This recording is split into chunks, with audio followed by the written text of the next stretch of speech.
Memories of Chingford. I'm going to quickly show you who's on this evening. First is Betty Brown, which I'll come on to in a moment. We've got Victor Rosenthal, who's actually here this evening in the house.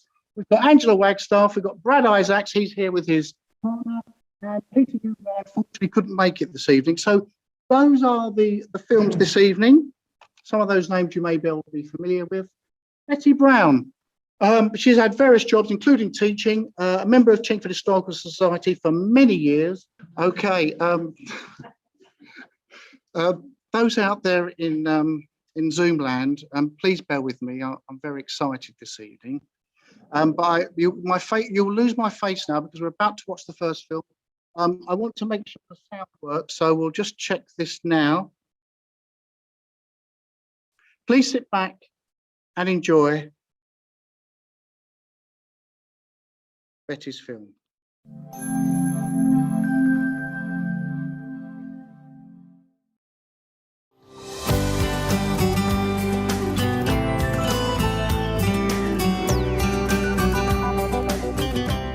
Just to introduce myself, I was born in 17 Havelock Road, Tottenham, in 1925. I was 14 when the war broke out, and I had a young brother who was about 9, so I was sent off with the children and we evacuated to Barling, which is a little creekside place near Southend. But my father, in his wisdom or ignorance, decided that if Hitler broke into this country, he would possibly come by Southend. And he decided, therefore, that it wasn't going to be safe. So we came home again, and we had a shelter. We dug a big hole in our garden and put a shelter in, and we used to go down every night. Well, we had some neighbours who wanted to come in and share the shelter. That was okay, but this lady was so terrified, she literally shook with fear, and I've never seen that happen before. We were so upset for her.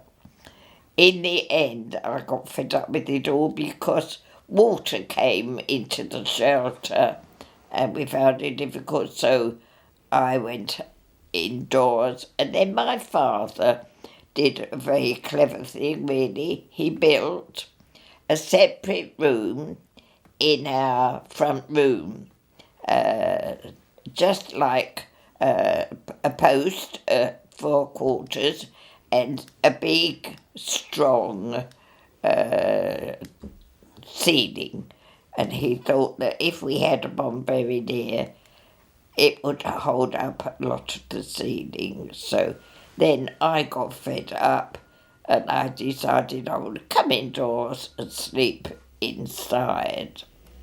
Well, now I started work in a little chain library. It was 2p a week to borrow a book, and I quite enjoyed it. But then after a while I changed and I went to Chingford Laundry. Now, Chingford Laundry had an office and we sussed out how much washing people sent in their bags, and we decided how much it was going to cost them, and I quite enjoyed working in the office. Well, then after that I did various jobs, and I heard that the country were very short of teachers. By that time I would have probably been 20ish, I don't know, and I decided that I would apply to go to a teachers' training college, which I did, and that was in Cheltenham. And shortly after that, I met and married my husband, who came from Coventry. But now, in the meantime, we had moved from Havelock Road, Tottenham, and we had moved to Cherrydown Avenue, Chingford. And I remember the moving men saying, "Oh, this is more like it." And the comparison between Chingford and Tottenham was quite great, really, and we were very happy. But then I started work. I worked in an insurance office. Now, I do know that I earned about £1 a week, because when I got a job at Brighton's at the Billiard, I was going to earn £2 a week. So when I gave in notice, my boss said, "I hope you know what you're doing." And I remember saying, "I should just think I do. I've doubled my pay." So I've never forgotten that. And then that took me to Brighton's, where we made mosquito, we made the cockpit, various parts, bits and pieces of the mosquito aeroplane. That was during the war. Now, there were three parts of Chingford. There was Chingford Mount, where the buses used to turn around. There was North Chingford, where a lot of posh people lived. And there was another part of Chingford which was on the way to Walthamstow. And that was always known as the second village. So I worked out that many years ago, Chingford was a group of villages. And one of them in North Chingford was probably the original one. South Chingford, where we lived, had been built on, but we were always known, the furthest one towards Walthamstow, that was always known as the second village. Now, my mother was quite a religious person, really, and we were brought up to go to church, Sunday school. My father wasn't particularly religious.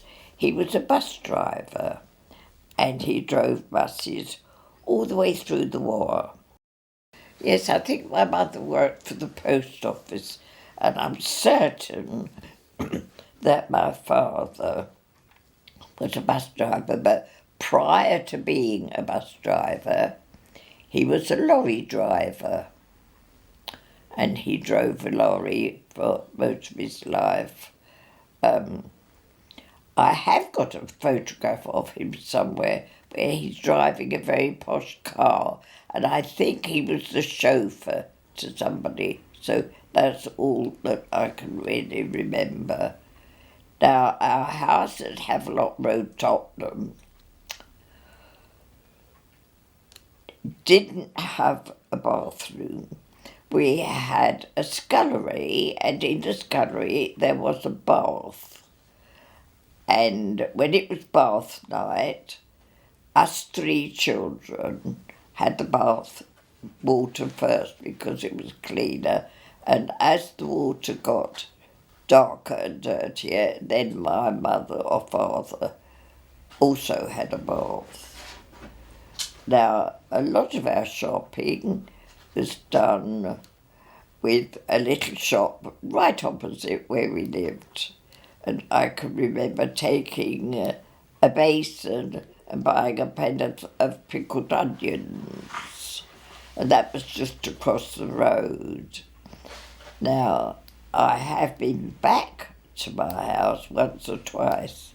The first time I went, I knocked on the door, and a very charming elderly lady said, "Oh, come in, dear." And I went in, and it was lovely to go back in my old home.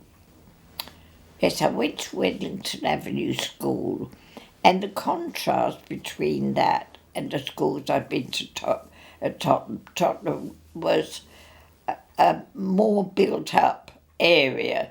When we came to Chingford, we were moving almost into the country. So when I went to the school in Chingford, we had flower beds, and I wasn't used to flower beds in a school because our school at Tottenham was built up for pleasure. We had the Odeon Cinema, which was at the corner of Cherrydale Avenue, which is now a supermarket. But it was lovely to go and see a romantic film. I remember coming home in a dream world with all these gorgeous men, and 5 minutes I was indoors and I came right down to scratch.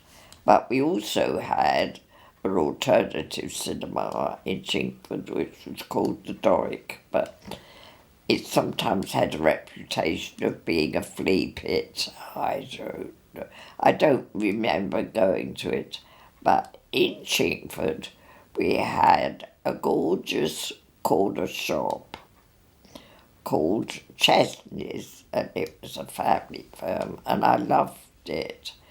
And you could go into Chesney's and they would cut you off 2 or 3 slices of a lovely piece of ham, and you really got to know the shop quite well.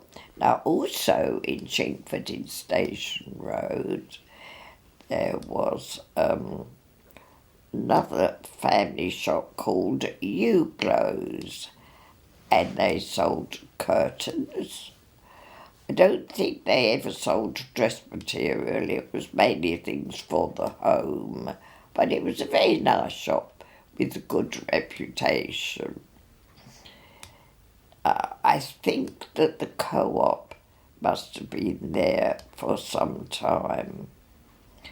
There would also be 1 or 2 little corner shops. Not so many people had cars, so you get in a bus in South Chingford. In South Chingford there was a sort of circular place where the buses all turned round. They would finish at Chingford Mount. There weren't many buses that came up to North. I suppose there wasn't a great demand for people to come to North Chingford, I don't know, but there weren't so many buses. But they turned at Chingford Mount.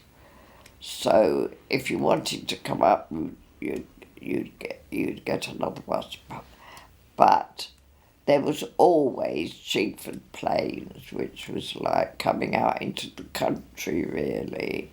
And we would sometimes come up, and I belonged to 1 or 2 walking groups, and we would all meet.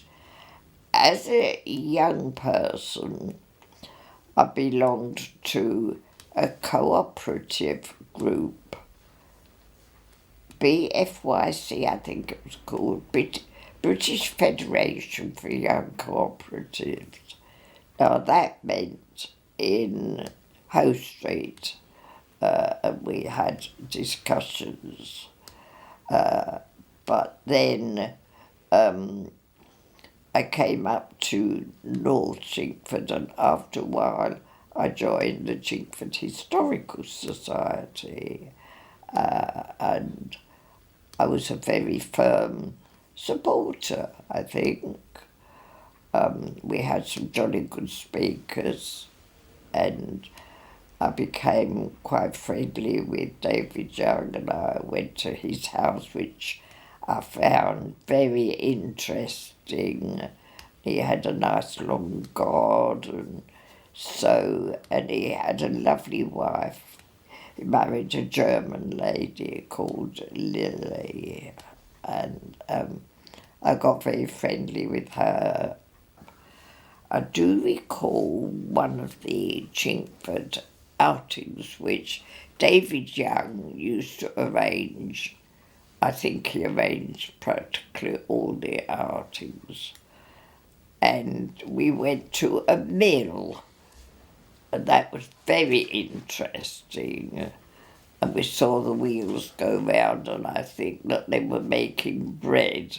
But we did have some very nice outings. Now, if I could, I would arrange for a church or somebody in the village or wherever it was that we were going. I would arrange for them to make tea or coffee, which was very good. But I know David Young played a very big part in these. I only wish he was here now. I was very fond of David, and he was the keystone, really, of the society. The other side of the road, on the same side as the railway station, was a corn shop.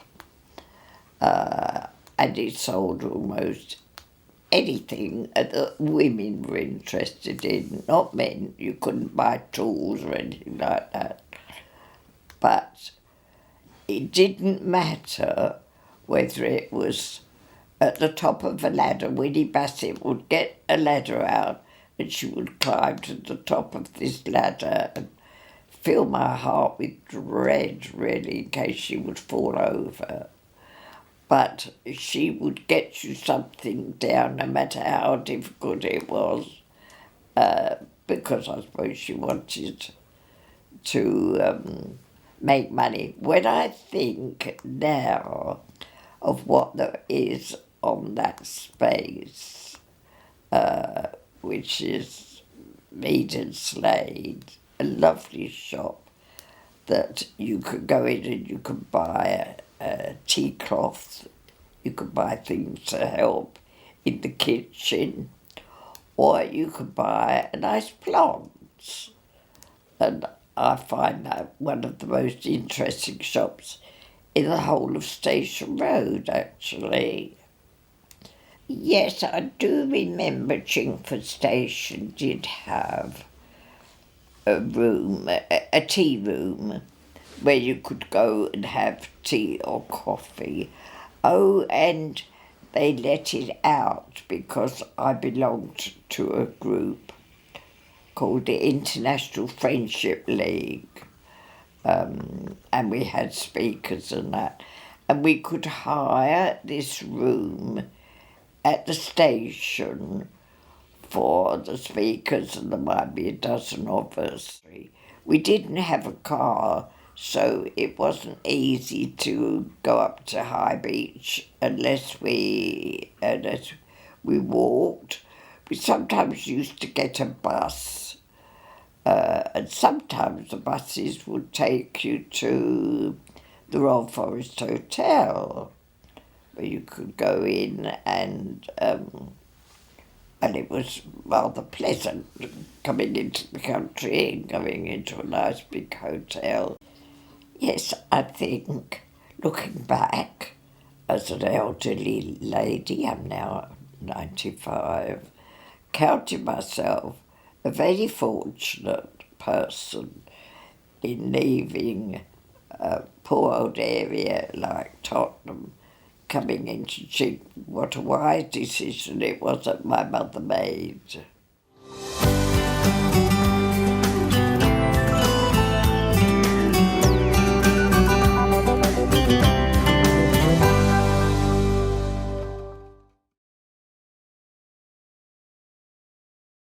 So moving on then, the next person is Victor Rosenthal, and Victor's here this evening. Victor, put your hand up. There we are. Now, some of you may recognise Victor because he had a very A very good business in Station Road, Lawrence, London. Now, I've not been there myself. And as you can see, Victor had the business since 1967. Competition winner with Tony and Guy. He'd done a lot of work for local charity, which you'll see on the film, and well known in Station Road. So let's go ahead now and watch his film. Here we go.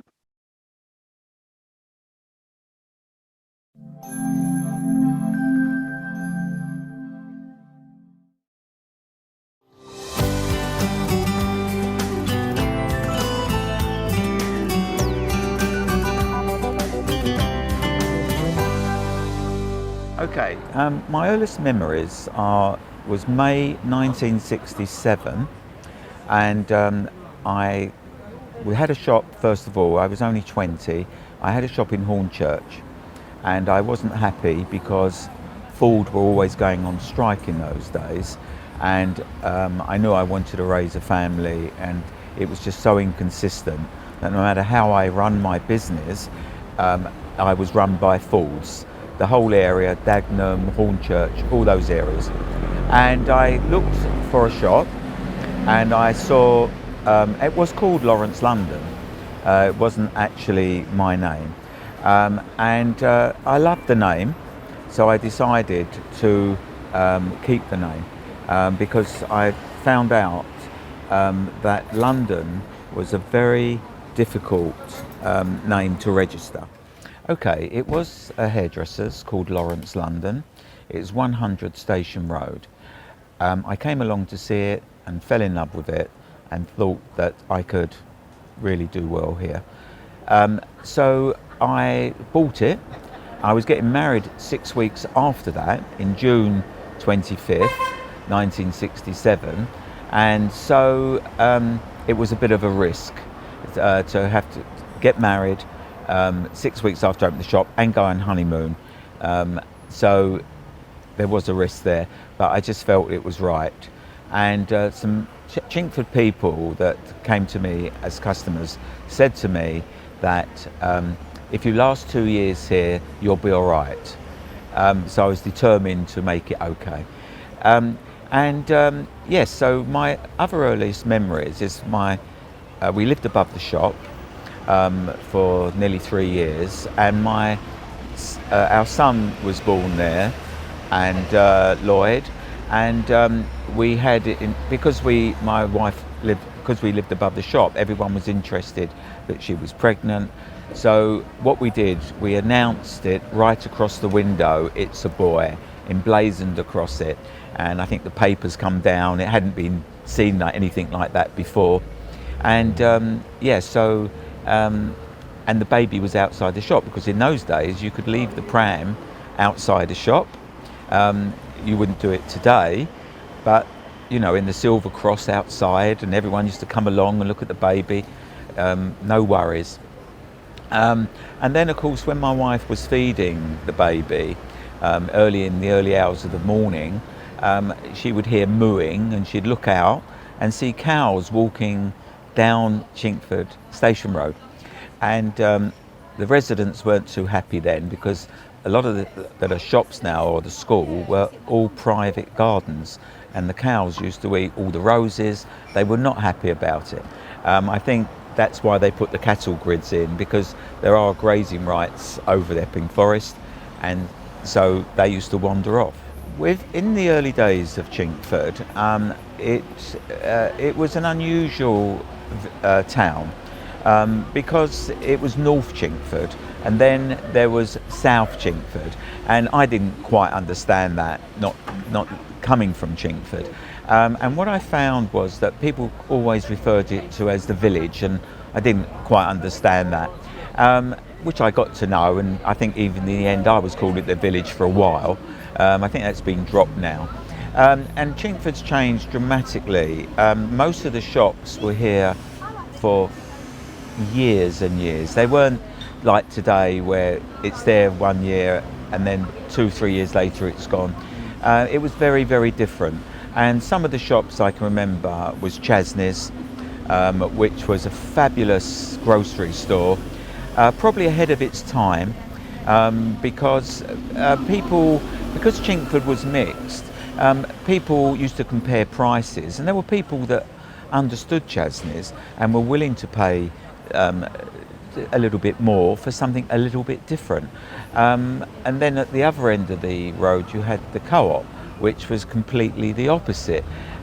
So you did have that diversity, and gradually that's come together. But in those days, we're talking about 54 years ago, it was like that.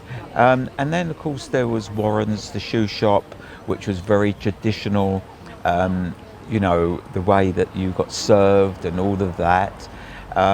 There was Mead and Slade, which is now called, I think, Home and Gardens. Of course, I knew I knew Len Mead and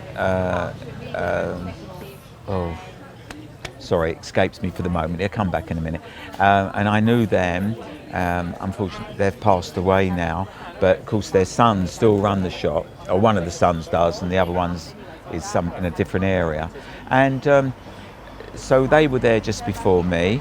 I remember that the post office was a yard for the post office vans, and there was just a small sorting office, and next door was a cafe which they all used to go into early in the morning, from 6 o'clock in the morning. And then they acquired the gardens at the back of our premises and all the way down and built the great big sorting office. And then there was a dancing school, which was next door to the bank. A lot of people don't remember that. And that was, I think one of them's Indian, I think the other one is the other Italian. It's changed names a few times. So that was there. The driving centre was a cinema, which I think had just been cleared, but I can't be totally sure about that. And as a boy, I can remember my mum giving me money to go to the pictures. We used to call it the pictures, and I used to get on a train instead, come to North Chingford, buy sweets in the corner shop there, get back on the train and come home.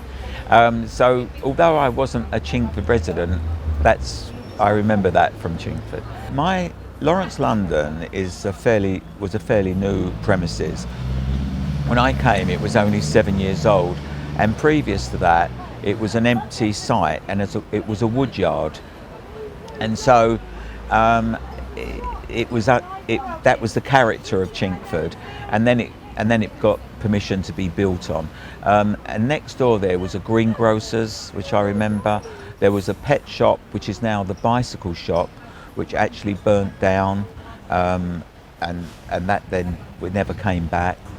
Several of my clients were Chamber of Commerce, and they knew that I was a little bit feisty about parking and all of those things, had very strong opinions, a bit opinionated if anything. And they said, why don't you join the Chamber of Commerce, and then you can have a proper say what you think. Because I got to know them because they used to come and say, what do you think about this and what do you think about that? And so I joined the Chamber of Commerce, and there was Alan Crown, there was Ian Scoons, and someone else, the name escapes me for the moment. Alan Crown had the bakeries, which is next to Barclays Bank, and is now been developed and not there now. And I think his father before him, mother and father, were own Crowns, and they're a long-standing family in North Chingford. Ian Scoons is an insurance agent and been in Chingford many years, and so they were heavily involved with what goes on in Chingford. There was one client that came to me, a very, very glamorous lady, and her name was Shapiro. I've forgotten her name. It'll come to me in a minute. And she was a windmill girl, and she came in one day. In fact, she was in Jill Shapiro, and she was in the Telegraph just the other day, last week, which I cut out, and I saw her. It was talking about the windmill open up again, and it reminded me of a time when she came to me and said, "Victor, I want you to do my hair like this," and brought in a scrapbook, and they were all topless, and I was turning the pages looking at this, and she said to me, "Don't mess about, Victor, this is the way I want my hair." And that is a true story, and very funny at the time. We got involved a lot with charities. Chingford Assembly Hall, we did a massive hair show for charity, and we raised £1,460. I'm just going to look in my scrapbook now.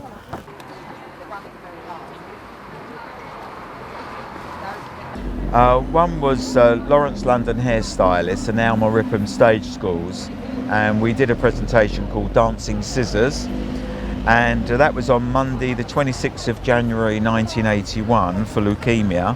Yeah, there was one time in November the 23rd 1984 where there was a strike at the post office, and some people might remember this, and there was a huge queue outside the post office waiting to receive their pensions, and we actually made them, got them tea and coffee and biscuits to pass the time away, and they're really quite grateful. And that was in the Guardian and Gazette, so that was an interesting time. Okay, in February the 2nd, 1979, I won a prize with Tony and Guy, and I can't exactly remember what the competition was.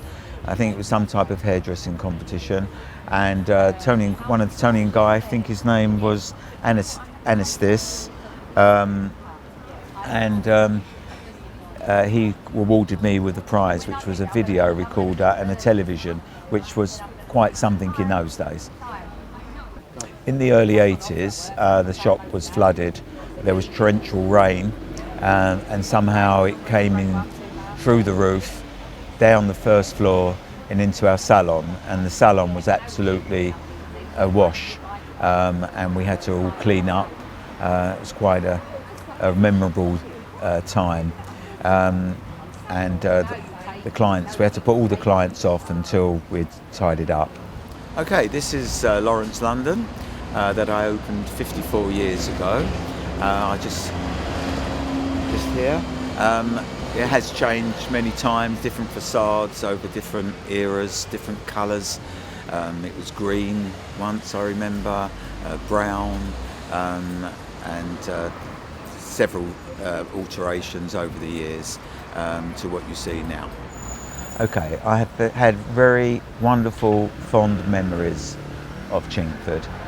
Although I don't live here anymore, my heart is in Chingford.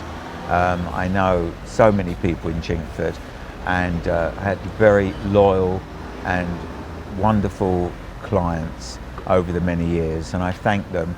This gives me an opportunity, if I've not seen them, to thank them from the bottom of my heart. It's been a long time that I've been here, and thank you all for all of your support.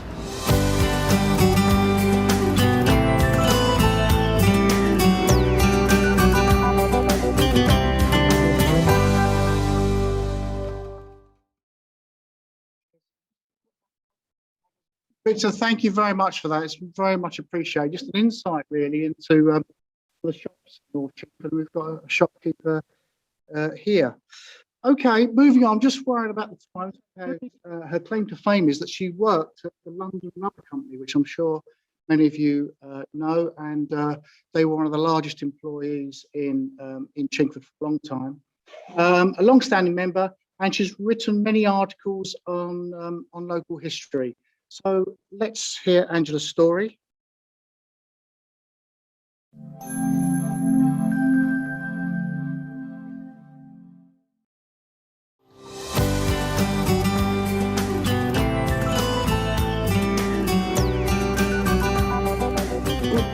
I was born in 1937 in Ilford.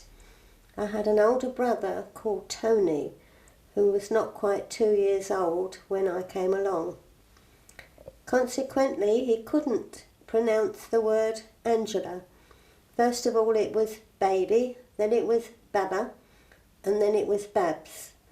And I was then known as Babs by everyone until I was about 10 or 11. And my maternal grandparents ran the Ringwood Castle Public House in Walthamstow for 40 years. After my grandmother died, we moved from Ilford to live in the pub because my mother had to apply for the licence to stay there. She rather enjoyed being behind the bar, and she's also been interviewed about this feature some time ago. My father didn't think that it was a good environment to bring children up in. So although I started school while we were there and went to Queen's Road Infant School, he was anxious that we moved out and had a home of our own. And we moved to Leopold Road in Walthamstow, and the house had a cellar, which was quite convenient because we sometimes used to have to sleep down the cellar during the war.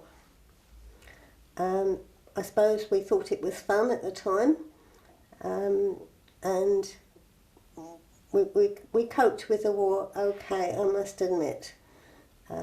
Rationing was quite severe at times for food, and my mother didn't drink tea, I didn't drink tea, so she used to exchange her tea coupons for sugar coupons, and there was quite a lot of that going on between the people around.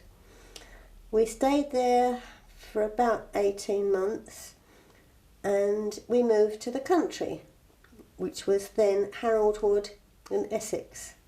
So my mother gave up the licence and did what my father wanted. It was to come out of the pub into Leopold Road, and then decided we'd go into the country. We had quite a nice house there. I started in the local school, and I took what was then known as a scholarship, which I passed, and I went to Brentwood County High School. During December of that year, my parents decided to move again, and they wanted to go back to Chingford. So this is what we did, and we took a masonette, a newly built first floor masonette in Stanley Road, and it was built by Bass the builder, who had an office in Station Road, and the builder's yard was behind. I don't know how the four of us got into this first floor masonette, but we did somehow or other. That was the year that my father bought our first television, and we used to watch it every evening, and we thought it was wonderful, until one night it went up in smoke. No flames, fortunately, but plenty of smoke. But my father said years afterwards that getting the television spoilt our family life because we didn't talk to each other in the evenings, we just watched this television. When we moved into the masonette, because I'd passed the scholarship, I could go to Chingford County High School, but I'd got the uniform for Brentwood County High School, and much to my dismay, I had to wear the Brentwood uniform for 2 or 3 weeks of the December term, and I stuck out like a sore thumb, and I absolutely hated it. I don't think my parents ever realised what effect it had on me. Anyway, I did sort of settle down a bit, and while we were in Stanley Road, I joined the 5th Company Guides, who met in Spicer Hall. This was good for me. It was something I enjoyed, and we used to go camping, and when we went camping we went in some other girl's father's van called the Ashley Pickle Van, which we thought was great fun, and we used to sit in the back facing the oncoming traffic, waving to all the motorists and singing our guide songs, and we thought that was great. So that was a good part of my life, and it was good for me as well. My parents decided to take a newsagents and confectioner's shop in Leabridge Road, Walthamstow. So from Stanley Road, Chingford, we moved to Walthamstow. It was quite a nice shop, quite a busy shop. My father still kept his full-time job, but that really was too much for him, and my mother didn't enjoy being a shopkeeper quite as much as she thought she would. But confectionery was still on coupons, and I can remember sitting at the end of each week helping my mother count the sweet coupons, which we had to produce before we could buy more stock. Biro pens were quite fashionable then, but you couldn't buy refills. But my father found out that he could, with buying some special ink and a hypodermic needle, he could insert or eject the ink into the pen, into the original pen. A very messy business, but something the customers were very thankful for. And because he was doing two jobs, being in the shop and also working, and my mother not being happy, we moved again. In 1951 we moved back to Chingford, and we took a house in Blackthorn Drive, which was very nice, and that was where I left school when we were there. When we were at Blackthorn Drive, I took my first part-time job in the local newsagents on a Saturday morning. So having worked for my parents in their newsagent shop, I had a little bit of experience. When I left, I went to work for Ernest Redcliffe, who had a shop in Station Road. I went there to help in the shop, serve the customers and encourage them what sort of iron to buy or whatever it was they wanted. And in those days, the radios that people had were worked by accumulators, and they had to be recharged every so often.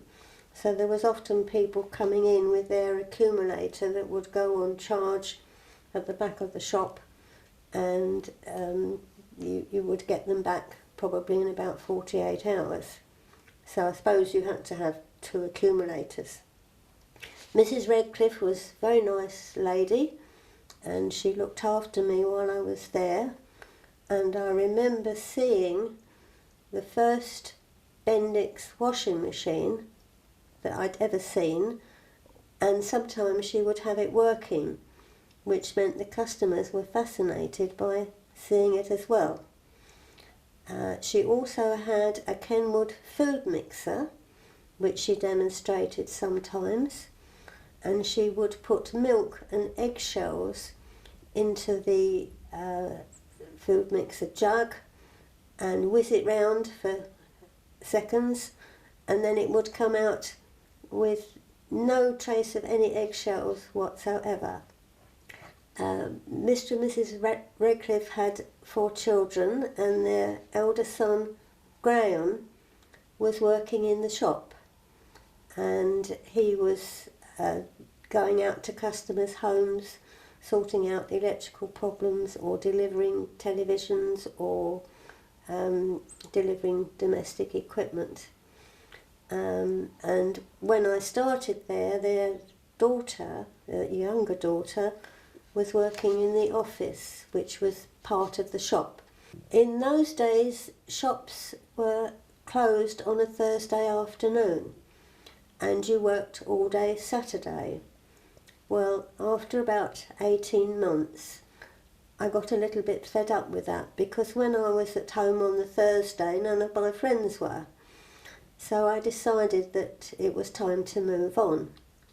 Oh, I found out my first wage packet from Redcliffe's was £1.17 and sixpence. Anyway, I went for an interview to Westcott's Laundry at South Chingford, and I was accepted. I don't think I knew what I was going to do, but it was a clerical job, and my first week was spent with people's laundry tickets, pricing the items that were going to be washed. Very mundane, but quite different from being in Redcliffe's. But at the end of the first week, my supervisor went to see the office manager, and she said, "Angela is much better than you think, and she shouldn't stay in my office. She's ready for better things." So he transferred me to the main office, and I did some accounting work there, all clerical work, and I liked that much better. I enjoyed that. I went for an interview then to the London Rubber Company in North Circular Road, had my interview, and the job was for an additional wages clerk, which they agreed that I could do and take, and I started the following Monday. I think at the end of the second week, one of the other girls in the wages department was asked me to accompany her as she walked around the factory on the Friday giving pay packets to the workers. So that really was a little bit of an eye-opener, because I saw gloves being made, and I saw protectives being made, and I saw balloons being made. So I don't think I ever discussed that with my parents. I can't remember so. But I quite enjoyed the work. I got married when I was still in the wages department of London Rubber. So we were then living in Cavendish Road in Hymes Park. So that was quite a big change for me, well, for both of us really. And my father encouraged me to buy, it wasn't a bicycle, it was more like a moped, and it was called an NSU Quickly. And it took petrol, a mixture of petrol and oil in its fuel tank, so that if you did run out of fuel, you could still pedal it. But it was jolly hard work. But it was useful getting from Hymes Park, coming down into Chingford Mount Road and then going down Westwood Road. And in those days, the North Circular Road wasn't a dual carriageway, so it was quite easy to get into the company. We were members of the Walthamstow Cricket and Lawn Tennis Club. It happened when we were living in Buxton Road that the insurance man was talking to my mother, asking how we were as a family, and I mentioned that I'd been playing some tennis on courts behind the Methodist Church, the Station Road. I can't remember now how we got to them, and I don't know what happened to them after I left, but I was quite enjoying that, and my mother told him. So he said that if we wanted to join a tennis club, he recommended that we went to the Walthamstow Cricket and Lawn Tennis Club, where he was secretary. He said, just turn up one Saturday afternoon. Well, I had another friend who had a little motorbike, so there the two of us turned up at the tennis club on this little motorbike, and the insurance man said to my mother, just go and just ask for Harry Wagstaff. So we turned up that afternoon, and there were two men on the court, and one looked, I think they knew we were coming, and one looked at the other and said, I don't care if they can't play tennis, they're in. So we both joined. Alma didn't stay for long, but Harry and I were there for quite a few years, and we served on the committee at some point as well. We decided to sell the house in Cavendish Road. We were lucky because we sold it to my brother and sister-in-law, and we moved to this bungalow where I live now in 1968, and I've been here ever since. I've been in this bungalow ever since. So although my parents seemed to move about every 18 months, I didn't get the feeling that I wanted to do the same. So we were here. Harry gave up going. Oh, Harry retired in 1986 because he was quite a bit older than what I was, and I was able to reduce my working hours at London Rubber by a half a day and then 2 half days. So that meant that we could have days out during the week when we wanted to. But in 1988 we decided that we could manage if I gave up work a little bit early, which I did, which meant we could go out more or less whenever we wanted to. And about that time we joined the Chingford Historical Society. We had 2 friends, John and Florence Brolick, who'd been members for some years. John was a very good photographer, so Harry and I both bought cameras, and on the coach outings we would always wander around taking photographs of all sorts of things. We were in Buxton Road for about 8 years, and then we moved to Seymour Road, and I was married from Seymour Road.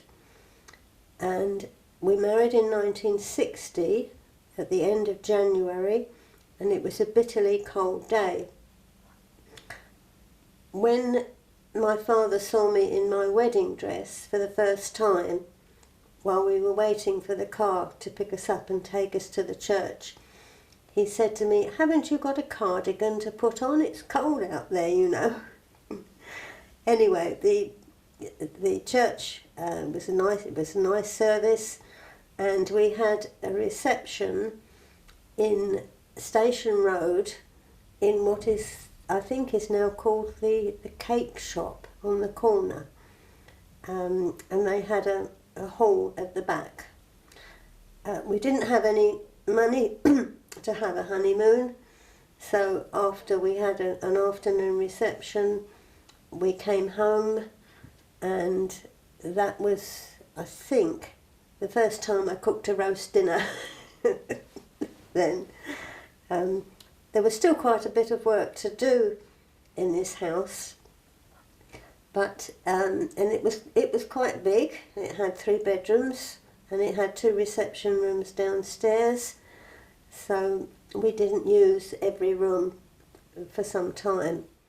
Coming out of the dental surgery in Buxton Road one morning, I noticed that the alleyway or lane which went behind the shops in Station Road had got a name, and which it never had. It certainly didn't have when I lived in Buxton Road, and it was called Rail Lane, R-A-L-E Lane, and this puzzled me. So I got in touch with somebody at the local authority who was very helpful and told me that it was the name Rail was once a field name in Chingford, and if we look at our maps of field names, you can see it marked on the map. And this lane used to go behind these shops in Station Road. It used to go behind Redcliffe's, where I used to work, and it went there's still a building there called Gresham Hall, which used to be behind Redcliffe's shop, and that was built by Mr. Redcliffe, and we have some nice photos of Gresham Hall where it's all been set out for a reception of some sort, perhaps a wedding reception. But during the war, Gresham Hall was used for the storage of furniture and clothes, so that people who had lost their homes or had their homes damaged would have somewhere to go. This upset Mr. Redcliffe greatly because the floor was beautifully done for ballroom dancing, and of course with people going in and out with furniture and cushions and curtains and everything for storage, the floor was badly damaged. But there was, it was such a hard time for everybody that he couldn't complain. And he had to accept it anyway. Well, that is a potted history of my life. I hope you've enjoyed it. I've spoken about Walthamstow, Hymes Park and Chingford, and that's where I've spent the last 84 years. Thank you.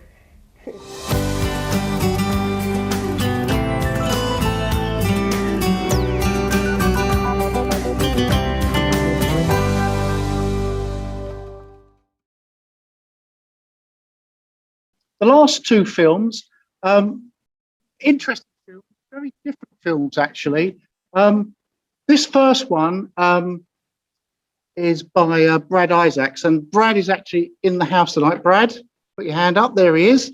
Brad very kindly contacted us during COVID. I think it was during COVID, wasn't it? And he said, "Look, Gary, I've got this gift that I'd like to gift to Chingford Historical Society."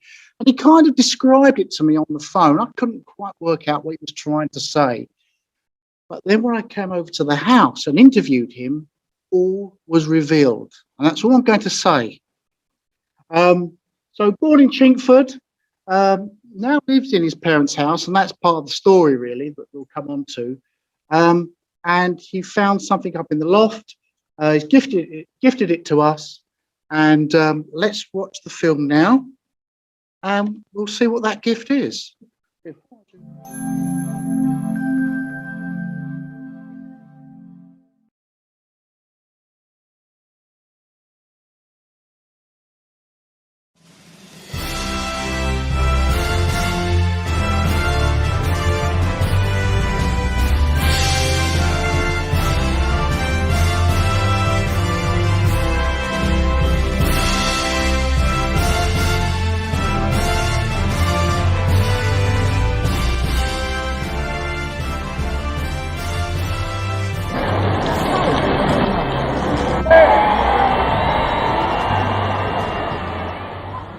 I, Brad and my brother Dean, we both grew up in this house, 44 Maida Avenue in Chingford. We have lots of memories, childhood memories at this house. We had some fantastic times. And through circumstance, I've ended up living back at this house and just basically decorating and clearing out the loft and doing a few things. I found a very wonderful item that I remember distinctly and brought back a lot of memories. My dad was the chairman of the Jubilee Society in 1977 and organised the party and all the proceedings, and we found a giant photograph album that I'd forgotten all about until I found it in the loft. My dad always told me there was treasures in that loft, and there was one treasure. Everything else was junk and ended up in a skip. But we found this giant photo album with some amazing stuff in it, stuff that I haven't thought of in a very long time, and I'd just like to share it with you. I have lots of memories of the Silver Jubilee, yep.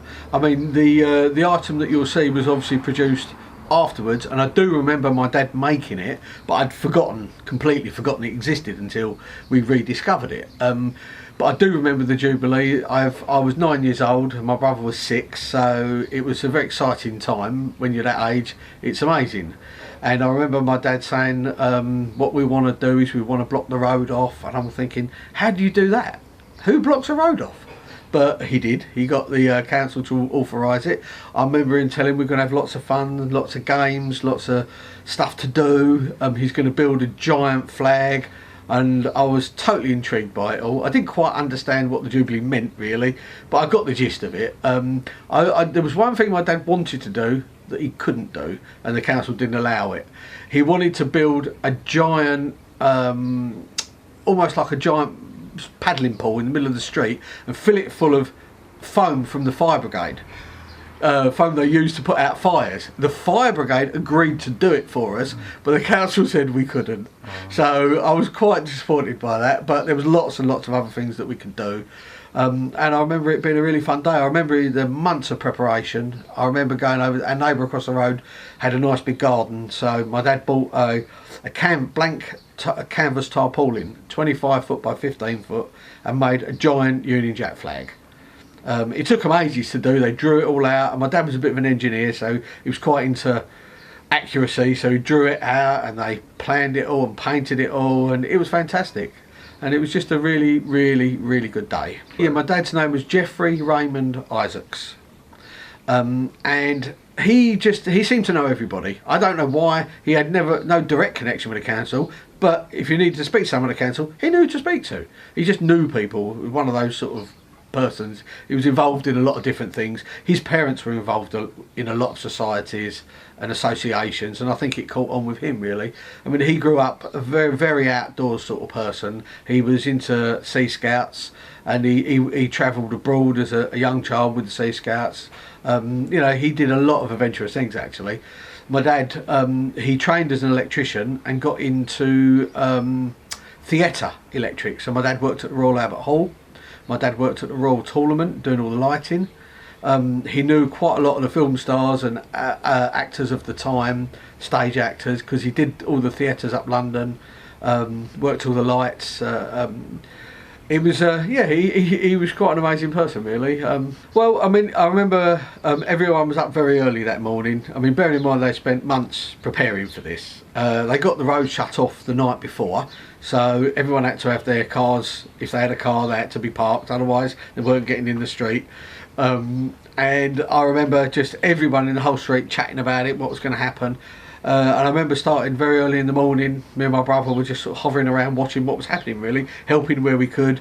People were bringing out trestle tables, wallpaper tables, any tables you can imagine were lined up in the street for the party. I don't know where he got it from, but my dad managed to talk to a farmer and got dozens of bales of hay delivered, which you'll see in the pictures. I think they formed part of the games later on, and also I think the seating for the street party, I think, if I remember rightly, we sat on bales of hay. Yeah, so there was lots of things. Putting up a stage in the street, they did that the night before. My dad got a load of scaffolding and built a stage, and he fitted a load of lights because he was an electrician. He did all the lighting. They, you'll see the flag they had built on the top of the scaffolding rolled up, and we had the local councillor Lewis who came down and opened the proceedings in the morning, unfurled the flag with my dad, and that started the day off really. And there was kids activities, kids party stuff, you know, games. Later on in the day there was a fancy dress for the kids. Then after that the adults did a fancy dress, which was hilarious. Then they had a Maida Avenue It's a Knockout competition with all those sort of games and slow bicycle races and throwing wet sponges at each other and all sorts of silliness, you know, and enjoyment. Then we had the local MP, Norman Tebbit, and his wife. This was back in the day before any of the horrible stuff happened at Brighton. And I remember his wife very clearly on that day. She was lovely. One of the neighbours down the road had a caravan on their garden, so we turned that into the Jubilee Arms. It became a pub for the day, a freehold pub, and it was all stocked out with everything you can imagine. I remember me and my brother sneaking in there, seeing what we could find. We got some Coca-Cola or something. the councillor and the mayor came down. The mayor was amazing. He was the only car lad in the street, and he actually turned up in his, I can't remember if it was a Jaguar or a Daimler, big black limousine type of car, all decked out with his chains and his official stuff. And we let him in the barrier at the end of the road, and he drove up, and it was part of the day. And so we had, the local MP and his wife, we had the councillors, councillors, we had the mayor, everyone turned up. And it was, it felt quite special seeing all these people, really. And obviously it was a very big community spirit. All the neighbours, all the kids, it was just terrific day. Well, after the daytime proceedings finished, as it started to get dark, my dad had organised to hire out Mornington Hall. And during the previous day to the Jubilee, they spent half of the committee were working on our street, half of them were working in Mornington Hall, setting that up. I think they made, the neighbours in this street made over 2,000 feet of bunting, handmade. It was incredible. And they set everything up in Mornington Hall as well, so there was, for the adults really, in the evening there was like a disco, there was food and drink and everything else. So the party just went from sort of 7 in the morning through till probably 7 the next morning in Mornington Hall. So it was amazing. Everyone enjoyed themselves, Well, it was a few months ago, we decided to clear out the loft, and my dad was a little bit of a hoarder. He lived in his house for 55 years. I don't think he ever threw anything much away. It was just that generation of people who kept stuff, So we started clearing out the loft, and it was packed up there. I mean, it was proper chock-a-block with boxes and other stuff. And to be honest, most of it ended up in a skip. It was just old broken table lamps and odd bits and pieces, just stuff that people put in lofts. And every time we opened a box or a bag, we were hoping to find something memorable, but very little did we find until literally we got to the back party wall that joins our neighbour's house. And we got there was some boxes, and there was an item under a sheet, and I thought, what on earth could that be? It's just very strange upright box kind of thing. So pulled the sheet off, and I was just stunned. And I found the giant box photo album, whatever you want to call it, really, that they made to commemorate the Jubilee. And looking at it, I'm sure it must have been displayed after the Jubilee at the local council, just to display the activities of the day and what happened in Maida Avenue. My dad loved the royal family. He was very, very patriotic. He loved everything to do with it. He did, when he was younger, like I mentioned before, he was in the Sea Scouts. He did all the Duke of Edinburgh's awards. He done anything he could do, activities that were linked with the royals, he would do. He loved it. I do remember when I was younger, I joined St John's Ambulance, and I was actually on duty at Andrew and Fergie's wedding. Well, they had a giant street party up London for disabled children. There was thousands of people up there. And I just remember my dad really encouraging me to do that. I joined St John's Ambulance, which was, doesn't exist now, but Peacham Hall. It used to be at the top of King's Head Hill. Yeah. I think it's a couple of cottages now. Well, there, I was St John's Ambulance member there. I was there for many, many years. Worked on the actual ambulances at Chingford Rugby Club. I used to work on the ambulances there, just in case any of the players got injured. I worked at the Tower of London. I was on duty up there, and at the time, it was just around the time when Andrew and Fergie got married, and I was on duty for that as well. And I just remember my dad really being very pleased about all that, because especially with the Tower of London and the royal weddings and all that kind of thing, it was very much up his street. So I'm not surprised how much he got involved with the Jubilee. I remember Maida Avenue at that time. There was a lot of families of similar age to ours, so obviously younger children at school. I mean, we kind of knew pretty much everybody in the street. I mean, I don't know how many houses, a few hundred houses. We must have known pretty much most people. All my friends lived in the street. We all sort of hung about together and went out on our bicycles and went up the forest to play, which was something that parents let you do back then. I mean, literally at the top of the road, you cross King's Head Hill and you're in Epping Forest.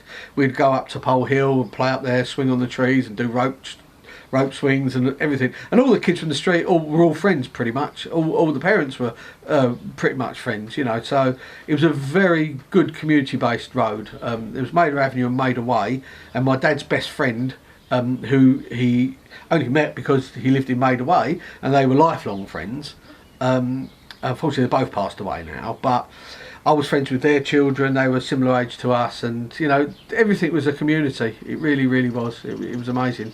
I mean, today some of the neighbours here I still remember from when I was a child, but maybe there's sort of 6 or 7 people or 6 or 7 households in the street that are still the original people from when I was a child. I think most other people have moved on and, you know, passed away or whatever. But yeah, I do still see neighbours that I remember as a child. There's a fella 4 or 5 doors down. He was quite heavily involved in the Jubilee with my dad, and he still lives there, and he has great memories of everything that went on. But it's still a nice road to live in. I won't say the community is quite as close as it was, but it's still, you know, there's still community here. Well, the giant photo album binder that I discovered in the loft that has all the memories of the day. It was a wonderful discovery to find. It brought back so many memories, and seeing pictures of me and my brother, my parents, of that sort of, you know, many years ago was wonderful. And when I found it, immediately I thought, what am I going to do with this? It's a beautiful item, and it can't be disposed of in any way, shape or form, but it's something that's very difficult to display in your house. So I decided to find the Chingford Historical Society, which I imagined existed because I have some Chingford videos that a resident must have put together years ago, and I googled it and found Gary, spoke to Gary, and he was ever so nice on the phone. And when I told him what I'd found, he wanted to see it. He come over, and it's fantastic, and I would absolutely love to donate it to the Chingford Historical Society, physically and with all the wonderful memories that it holds of my family and the day. Well, this is the item that we uncovered in the loft. As soon as I saw it, I remembered seeing it before. I'd forgotten it existed, but obviously I did remember it instantly once I saw it. So this is what my dad made. This is a giant photo album of the day and what happened. They even made a red, white and blue little string here to tie it up. So I shall undo that and show you what's in it. So here we go. And as you can see, on this inside of the main cover kind of tells you exactly what this is about and how it all came to be. At the top they made a lovely celebration of the day sort of pamphlet, really, with inside all the events of the day, all the organisers, their names. My dad at the top there, Chairman Geoffrey Isaac, Secretary Judy Thorne, Joint Treasurers Harold Ricketts and Fred Smith Shaw, etc. Official opening was at 2 o'clock, and all the events that precede that. This was a Maida Avenue It's a Knockout competition, which is hilarious. And just a few words about the day and the committee that put everything together, really. So I think everybody got one of those to remember the occasion. At the bottom here is a cutting showing that this item, which obviously was made after the Jubilee, shortly after, and is my dad pictured with the mayor, just to show it off basically, and the Chingford Guardian interviewed them and wrote a piece about the item. So this is like a giant ring binder, really. So I think we've got one page here that's the first page. So this was, as you can see, the making of the flag, and the garden that it was made in was opposite our house. I think it was number 35, I believe, which was Maurice Whitworth was his name, the gentleman, who was a good friend of the family, and he had a nice big flat garden. So they got their big tarpaulin, started drawing out the details of the flag, and as you can see, through the process of how they made the flag, they made it all themselves. And this was obviously just before when they were starting to put bunting up. I think the road was starting to be closed. They were stringing up all the bunting. And as you can see from here, our residents of Maida Avenue made over 2,000 feet of handmade bunting, which is quite an effort. And it provided a very good atmosphere, as it says. And then on the next page, this is the morning of the Jubilee. And from 7:30 in the morning, collections of tables, straw bales, scaffolding, road barriers. As you can see, all the kids were sitting on hay bales. They used in some of the games as well. So there was a lot of donations and a lot of other people that really helped with finding all the pieces to make this a good day. And as you can see here, the road is now shut, and they're making all the preparations. We have a little DJ under a sunshade there. This was the tables, obviously, all being put together and ready for the kids. Our neighbours, a few doors up the road, had a caravan on their front garden, which got turned into a pub. And it's called the Jubilee Arms. It was loaded with beer and wine and everything that goes along with it, and it was free to everybody. So you just went in and someone was serving behind the bar. It was fabulous. These are some of obviously our neighbours. This is all in preparation. I think the bar opened quite early, so that got spirits up anyway. So and onwards. So here we are now. That's my dad inside the bar in the caravan pub, and I believe this is the local councillor and his wife. As you can see on here, a lot of the residents were up at Mornington Hall setting that up for the evening, whilst other people were setting up the street party for the day. And this is my father and the chairman, Councillor Lewis. My dad built this stage, and on the top here was the giant flag they made, all furled and curled up at the top, to be opened by pulling a rope. And this was behind the stage looking forward. And as you can see, the flag all unfurled quite nicely, and that was the backdrop for the whole thing. And as it says here, the celebrations when the flag was unfurled, singing the national anthem as it came down, and it was a moving moment. I do remember that. It was, it really brought your focus into what this was about. And let's move on. And this is the start of some of the children's games. I'm not quite sure what game this was, but I remember it happening. something being pulled along a string. There was other one here where I think you had to use 2 bits of wood to pick up a jar. There was just all sorts of fun and games to be had. There was one of these was where, oh here we are, where you drop a rat down a drain pipe and you have to hit it with a stick. I can't remember the name of it. But I do remember in the middle of the day it started raining, and which was a bit chaotic because the food hadn't been served at that point, so everyone was trying to cover up the tables and keep everything dry, but luckily the rain went away again. One of our neighbours made this lovely cake in celebration. I think it was this lady here, I think, made the cake. There's all of us kids all sitting down. Where are we? Oh yeah, there was a giant cheer as all the food got brought out. I do remember that, and it was wonderful. All the kids sitting down. So let's just move on a little bit.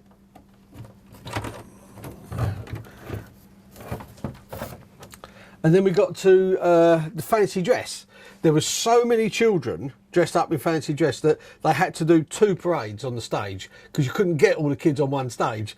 So they had one lot of kids and then they come down and there was another lot of kids. This little girl here was very cute, as maybe a little bunny or something. But you can see, if you look, the details of the costumes and what people were doing. It was absolutely amazing. Now, somewhere along here, I do remember a lot of the faces of friends and people. Now, then it turned into the adult fancy dress. There's my mum dressed as Charlie Chaplin, and she must have had a drink or 2. She was laughing hysterically. I think she was having a lot of fun that day. This was my dad's best friend, who's passed away now. His name was John Elwood, and that's his wife Liz. And there's some other neighbours here dressed up in sort of army uniforms. I think that's my mum again there as Charlie Chaplin. That's my dad dressed as a giant baby. which was quite apt at times. There's Norman Tebbit. He came down and he was, as you can read on here, he was judging the adult fancy dress, and he was in fits of laughter. He just absolutely loved the effort and loved the silliness of it all, you know. There's another neighbour here, Bud Worley. I remember him dressed as a woman on roller skates, just going up and down the street for the day. He loved it. This is Morris Whitworth, who was my dad's friend who made the flag with him. There's my dad again. I don't know who that is. This was we put all strings on the street, as you can see. It was quite wet at this point. It was a wet, slow bicycle race, but it was still fun. No one complained. Now, I'll just turn this down here.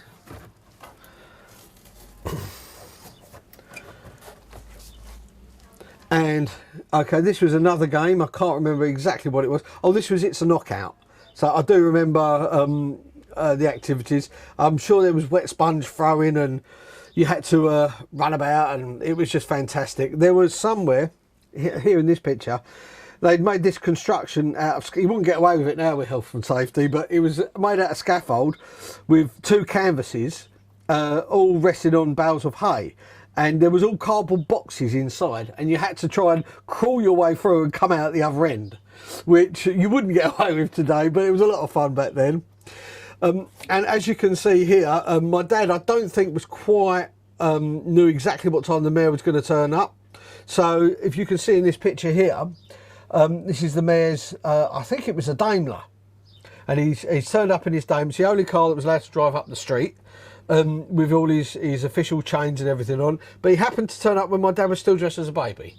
So my dad quickly ran indoors, got changed back into his normal clothes, and came out to chat with the mayoress. So that's with the mayoress. There's the mayor, Norman Tebbit, and my father still dressed as a baby, which was quite funny. There's all, as you can see, lots of fun and games to be had. And Norman Tebbit distributed. We made a like gift pack for all the children. And there was a gift bag containing a Jubilee crown coin. I remember, I still have mine. It's like a silver coin. There was a souvenir money box, other gifts. I think there was also the Silver Jubilee celebration leaflet. And it was just a nice thing for all the children to have. They were all in Jubilee bags here.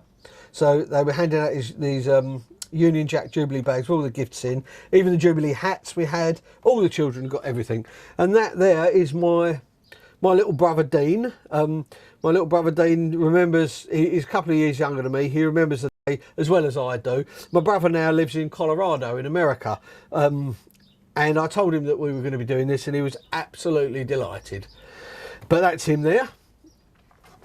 Let's move on to the next one.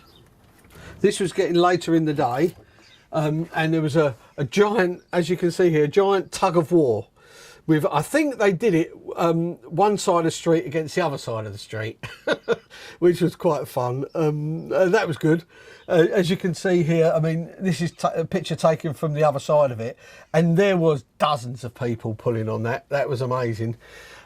These are pictures of all the kids, and that's me and my brother right in the centre there with our Jubilee t-shirts which had our names printed on them, Brad and Dean. So that's me and my brother there right in the centre, as you can see there too. It was a wonderful day. And then as it got towards the evening, they had all these tickets printed for, they hired at Mornington Hall, as you know, decked it out. It was food and drink and everything up there.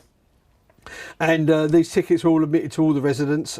I think they charged them £1, which covered some of the costs. So everyone donated £1, and had a great evening in Mornington Hall. It was just absolutely brilliant. I mean, from all the build up to it, to the morning of the Jubilee, right through to the early hours of the next morning, it was just constant fun and celebration for everybody, and it was absolutely amazing. And I'll just show you the last piece. There was, it must have been like a little flag or something with Maida Avenue and Maida Way written on it. I don't know what happened to that. It's obviously got lost over the years. But as you can read there, it was a wonderful community spirit, and they formed a social committee for the street. which up until a few years ago was still going.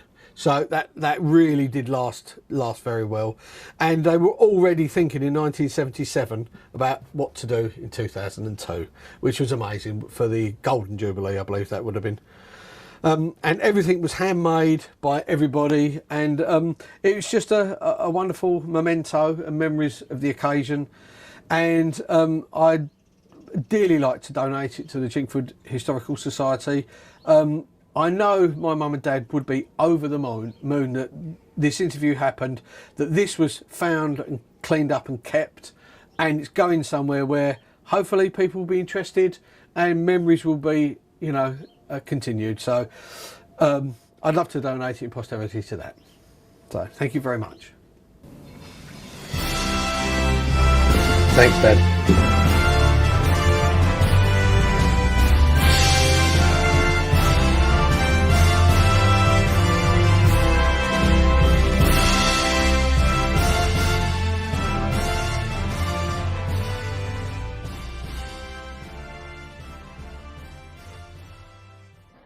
What can I say? We did that in almost one take.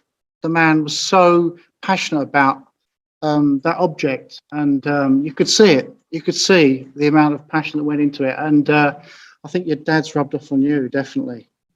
Yeah, definitely. Okay, our last one tonight. It's 9:20. Well, we've got to get through this. This is a very short film, very short. Peter Uglow. We all know Uglows, don't we? Peter very kindly did an interview for me a couple of years ago as part of another talk, and this is just a quick insight. He talks about some of the shops, and he worked, as you know, on Station Road for, well, many, many years, and before him, his father, and he's got some great recollections of Station Road, and I'd like to share that with you now. So let's go. Our last one this evening.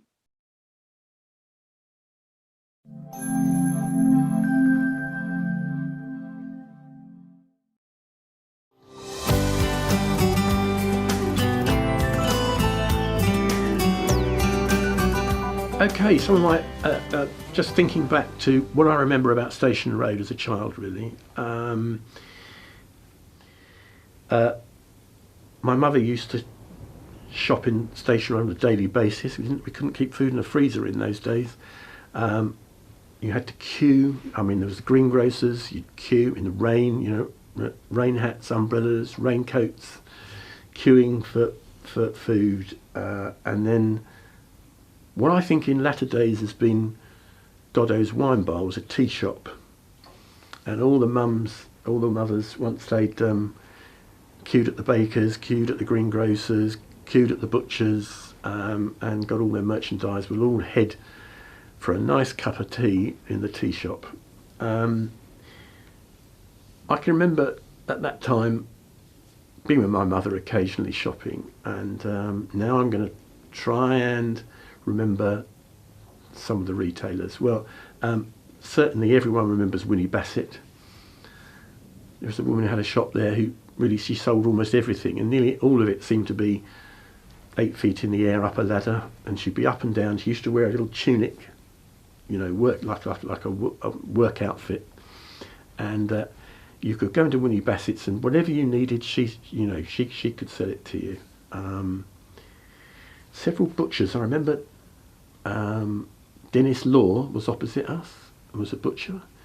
We used to use Jones the butcher, who was on the green, and that was memorable because Mrs. Jones used to, because officially butchers weren't supposed to handle the money because they were handling fresh meat at the same time. So she sat in a little cubicle with a window, and so Mr. Jones would wrap up the meat, tell her how much it was, you'd pay Mrs. Jones, and off you went. And people travelled from all over to go to Jones the butcher, as we knew them. Great retailer. 2 or 3 greengrocers, but I can't remember their names. There was certainly in our parade a dairy. It was just called the Dairy, and that was all butter, milk, cream, and all that sort of thing. It was run by a dairy who also delivered milk door to door, but don't actually remember their name. Brimble's, the the stationers and newsagents, fantastic. They did all the stationery things, all the papers, books, very deep shop. Good to spend time in there, and really one of the most memorable retailers in North Chingford.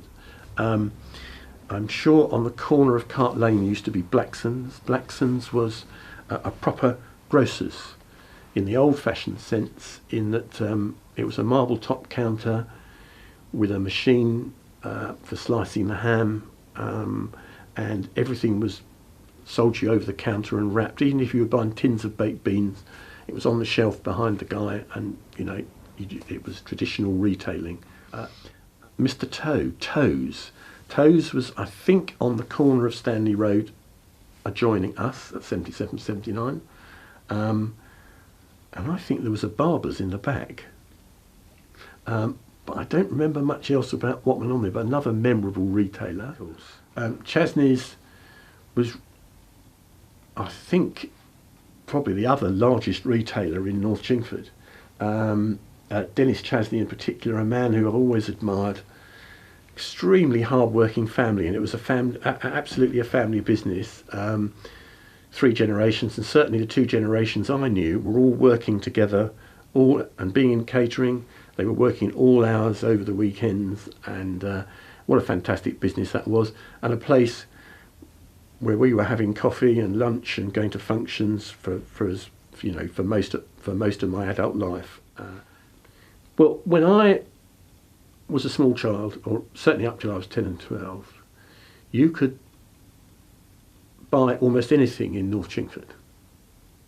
So if you want to buy a suit, shoes, shirt, tie for us men, ladies' fashions, you name it, it was like a giant department store. Shops all up and down Station Road sold you something for your every need. And everybody shopped locally. Everyone was on the pavement on a weekly basis, and that had great appeal, and it kept the community together. People didn't feel the need to travel out to other shopping centres to shop. They could buy most of the things they wanted locally. But sadly, as the years have gone by, and I'm still really talking before online shopping, this all started to change. We used to blame the opening of what we call in those days the sheds. Really, by the time we got to close in 2010, the geography of Station Road, Chingford, was completely different. More estate agents, more nail bars, hairdressers, restaurants, and a lot of the traditional retailers had gone, and really there aren't so many now, really. It feels very different, but it still feels like a good place. When the sun's shining, that row of trees, walk up and down Station Road, Chingford, what could be nicer? And you can still buy stuff, and it's still a good place to be. And this takes me right back to my grandfather, Frank and Lulu. When they chose North Chingford, they knew what they were doing, because there's still all excellent people living in all those lovely roads, either side of Station Road and all around about, and it's still a great place.